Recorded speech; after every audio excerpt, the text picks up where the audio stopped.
Hey everybody, it's Robbie. Welcome back to English Unplugged. So today we're going to talk about the benefits of flashcards and a little bit of science facts. So if you guys are ready, let's go.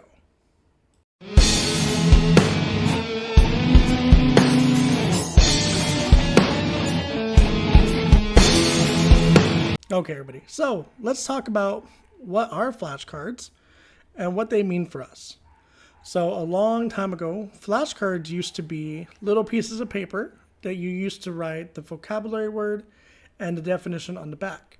And you used to go and read the different cards to try to memorize the different concepts. A lot of people would use them for college, for test taking, whatever it may be. But back in the day, it wasn't very effective for everybody. It used to be just some people who were good at memorizing. But now with modern technology, we have different apps or websites that use flashcards again. But now, with the use of AI and different algorithms, we are now able to see that technology actually improved flashcards and has actually made a technique called like spaced repetition, which allows us to increase our memorization techniques and our intensity of our learning to where we actually are able to retain the knowledge much better. So I think that they've become very popular recently, but they're still kind of a hidden gem because many people are really focused on like language learning apps, which are totally fine, but I think there are some hidden benefits to flashcards. So today I'm going to talk to you about some benefits and then some facts that I found out about in a research paper I recently read. So let's talk about the first benefit. So the first benefit for every student is you get to improve your active recall. What this means is that we are able to retrieve information from our brain quicker. So typically when you are seeing the flashcard and you're looking at the words and vocabulary constantly, it sticks in your memory longer, which is great because a lot of times students have a hard time when they're having a conversation and they don't use their active recall the way they should. So they're actually translating in their native language and trying to speak in English. And that causes a lot of problems for students. So if they are practicing their active recall, then they are actually becoming more fluid in the language. Now, I'm not going to say fluent because fluency is a totally different thing, but being fluid and being able to respond quicker, that's much more improved when using flashcards. Okay, so I think that's a great benefit. Number two, I want to talk about something called spaced repetition. So you heard me say this earlier, but spaced repetition is your review of different words or vocabulary phrases, whatever it may be. This is really important because what this is doing is it's allowing you to learn something, take a break, learn something, take a break. And when you review those words again, you should be able to instantly know what those mean. And I think that's really, really useful. So it's kind of like going to the gym. We go to the gym and we do different exercises each day. We don't do the same exercise every single day because our body will get used to it and maybe won't perform as well. But if we learn something or do something, take a break, and then do it again, our minds are able to review and recall that information much quicker. So think of it as like a mini workout for your brain. Very beneficial, very good for brain function. I love it. Okay. And finally, the last benefit that I really found interesting was called interleaving. So interleaving is the ability to jump from one subject to another. So depending on how you structure your flashcards, maybe you are trying to study maybe vocabulary for science, maybe you're learning vocabulary for general, maybe you're learning vocabulary for business. If you structure it correctly and you bounce back and forth between the different subjects, you're actually able to communicate much more effectively.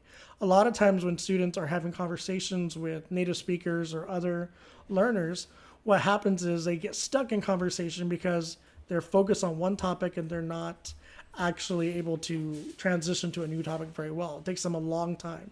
So if you actually practice interleaving when you're doing flashcards, it's actually more effective for you to become a better speaker. So I think this is really, really effective for students because you are now becoming more fluid again with the language. And this is really, really important because that's the goal of English, right? We want to have a great command of the language. So I think that's really, really important. So those are the like 3 benefits that I think are really useful. Okay, so now I really want to talk about this research paper that I found recently. So it was about the effectiveness of using flashcards for vocabulary and how people did in tests. So there was actually a research paper done in Indonesia that took a class of about 20, 25 students, and it took 19 students, and they actually did a survey where they made them do a test without the flashcards, so like an English test. And then they actually did another test where they used the flashcards for so many days and then took the test. So when they originally took the test without any sort of therapy when it came to vocabulary, the average score in the test in the classroom was from 44 to 90%. So actually that's a very big gap, and the average was kind of more in the 50s. So it was really on the lower end of the spectrum when it came to test taking. But after a while, when they decided to do the flashcards to test the probability of how well they did, there was actually a dramatic increase. So the average student was actually able to perform around 84 to 100, which is a huge drop, a big increase. So sorry. That was a big increase compared to when they didn't study with flashcards. So we can see in the study that there was a big increase and a great benefit when using flashcards. So I think that this was a really interesting read. If you guys want to check out the article, I will leave the link down below. I think you guys would really like it, and I think it's really, really beneficial for students to understand that flashcards have a great ability. So now, you heard me earlier talking about, well, which apps or what programs would be best for me. So actually, there's 3 that I really like, and probably the only ones that I think are really amazing. So I'm going to go through one by one and tell you about them and where you can find them, and also leave the links down below. So the first one is Anki. So this is the original flashcard app that you can find online.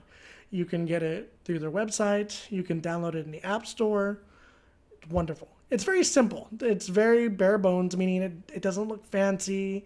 There's no special magic to it. It's just very basic. You input, maybe a picture, vocabulary, whatever you want into it, and then you study it. You pick, yes, I understand, no, I don't. Very, very basic, but very effective. They are still known as the best flashcard app available today. So really good. The only negative part is if you have an iPhone, you do have to pay for it.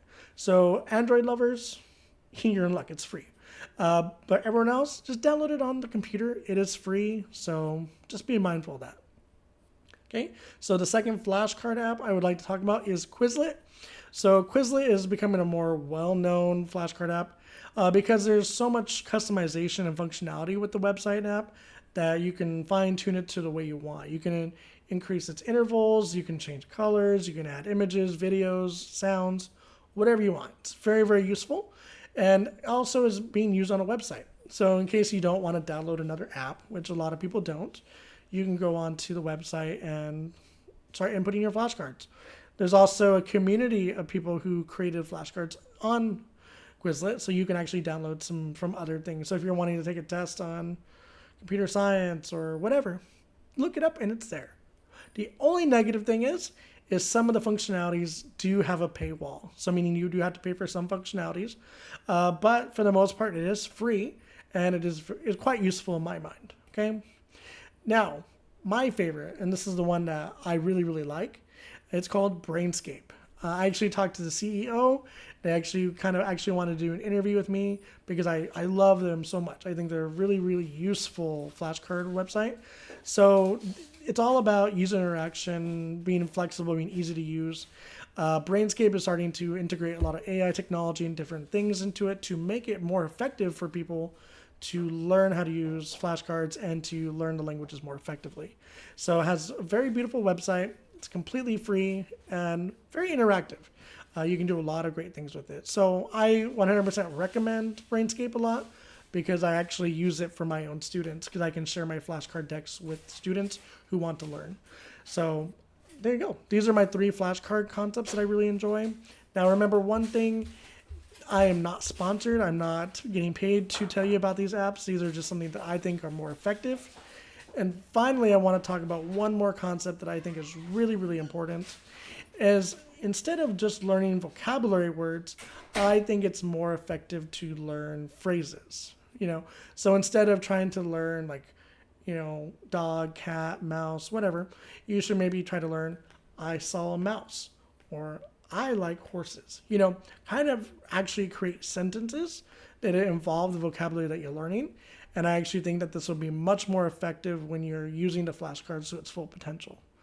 Okay, so guys, this is my wrap up on the benefits of using flashcards. Hopefully you guys have liked it, and we'll see you guys in the next episode.